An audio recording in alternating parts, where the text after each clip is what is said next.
Let me be very clear from the start. Kung may nagnakaw, kasuhan. Senador man, kongresista man, opisyal man, kontraktor man, walang sagrado sa korupsyon. Pero sa batas, hindi sapat ang ingay. Ebidensya ang hinahatulan. Base sa sinasabi ng mga opisyal ng Department of Public Works and Highways tulad ni Bryce Hernandez, former Undersecretary Roberto Bernardo at Henry Alcantara, maraming pangalan ang binanggit sa kanilang mga testimonya. Kabilang dito sina incumbent and former Senators Mark Villar, Joel Villanueva, Jinggoy Estrada, Cheese Escudero, Grace Poe Sani Angara at Nancy Binay. Mabigat pakinggan, pero aminin natin ang isang mahalagang katotohanan. Malaking bahagi ng lumalabas ay hearsay. Ano ang hearsay? Sa simpleng terms, ito ay pahayag na hindi galing sa personal at direktang kaalaman ng testigo. Hindi narinig ko lang, sinasabi lang sa akin o ikinukwento lang ng iba. At sa korte, malinaw ang patakaran. Hearsay has little to no probative value. Hindi yan sapat para mag-convict, lalo na sa mabibigat na kaso. Now let's talk about timing.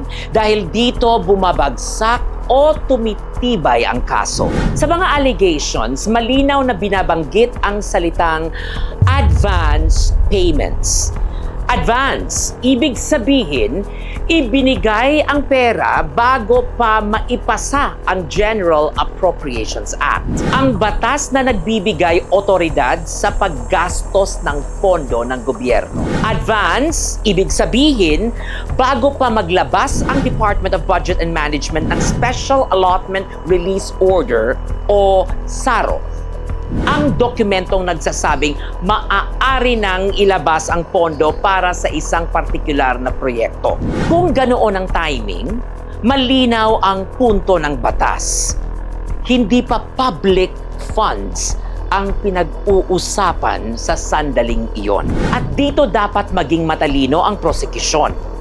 Kung pilit mong isasampa ang kasong plunder o malversation, pero ang mismong ebidensya mo ay nagsasabing advance o private funds ang pera, mahihirapan kang patunayan ang pinakaugat ng krimen. At ang ending, bail granted. Ang mga kaso humihina, tiwala ng publiko nawawala.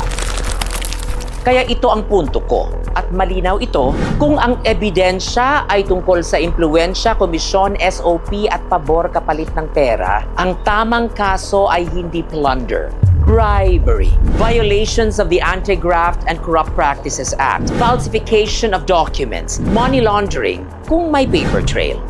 Bailable, oo, pero tatayo sa korte. At may tsansang humantong sa conviction, hindi sa press release. At ngayon, dumating tayo sa tanong na matagal nang iniiwasan. Bakit parang Senado lang ang laman ng narrative? Samantalang ang tunay na arkitektura ng flood control allocations ay nasa House of Representatives. Kung pag-uusapan ang mga masterminds, ang mga architects ng hula-balo, hindi pwedeng hindi babanggitin ang mga pangalan na paulit-ulit nang lumulutang sa public discourse.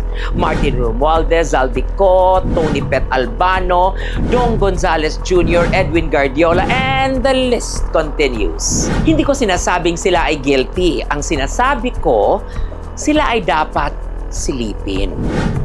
Dahil sa isang syndicated scheme, hindi lang iisang pirma, hindi lang iisang opisina ang gumagalaw. Kung seryoso tayo sa laban kontra korupsyon, huwag tayong tumingin lang sa madaling target.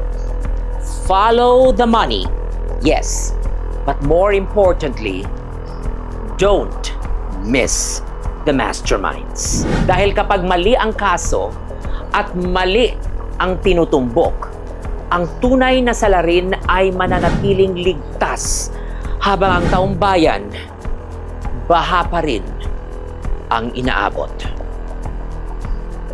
Another day, another Regal POV.